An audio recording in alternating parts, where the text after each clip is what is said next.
The United States is an abhorrently, systemically racist country.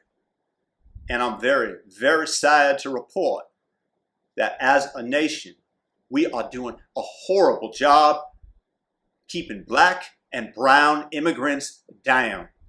Name's pronounced Bigot, but going against the status quo makes all them places know. Say welcome to the Ernest Bigot Show. The middle initial K once, not 3 times, fool. My leftist amigos, which means friends in Spanish, by the way, are absolutely amazing at finding racism under every rock, in every statistic, in every nook and cranny of our great country.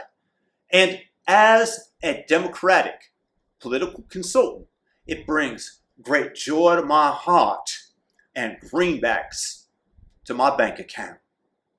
You create that division, you create that problem, and then you tell everyone that you're going to solve it for them if they vote you into power. Repeat each election cycle. Solve the problem. Goodness no, why on earth would we do that? What would we run on? But as of late, my consulting business for my Southern Democratic friends has come under pressure. See, our allies in media like CNN, the New York Times, MSNBC, the Washington Compost, they are doing a fine job promoting the message of systemic racism. They really are amplifying it. But the problem that I'm having here is that there are many immigrants nowadays that are breaking through the barriers that were supposed to hold them back, like the rest of the color of their skin, and they're ruining my narrative. See here, it's bad enough that Asians are slipping through the cracks of success, but given that systemic racism is such a prominent part of the political discourse, the fact that black people from the West Indies and Nigeria arrive here and outperform white folk, it horrifies me.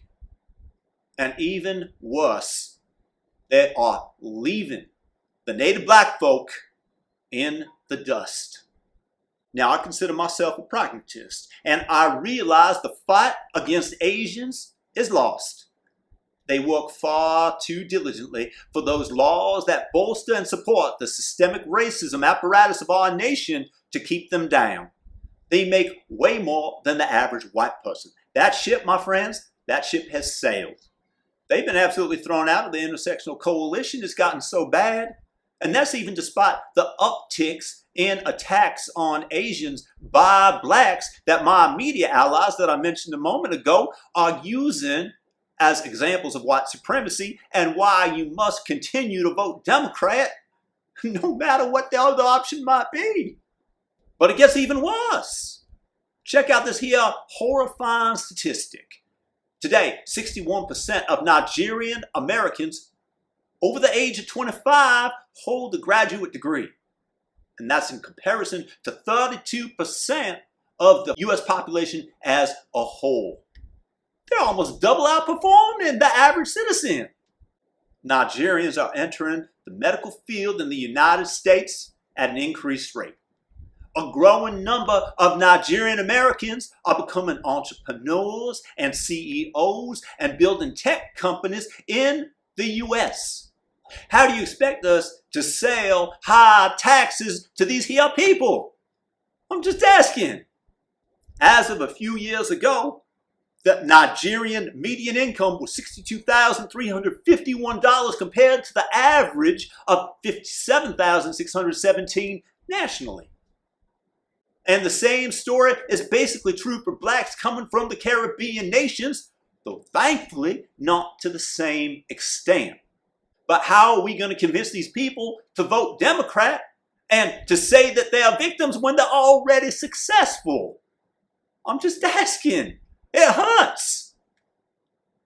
And yet they continue to stream over here in masses from all across the world, telling anyone who will listen that their dream is to come to the United States of America, despite us amplifying and volumizing the message that America is inherently systemically racist country. Examples of this. the 1619 Project, the Squad repeating it over and over, all the critical race theory. I personally managed to get installed in the government that good old Joe Biden is bringing on back.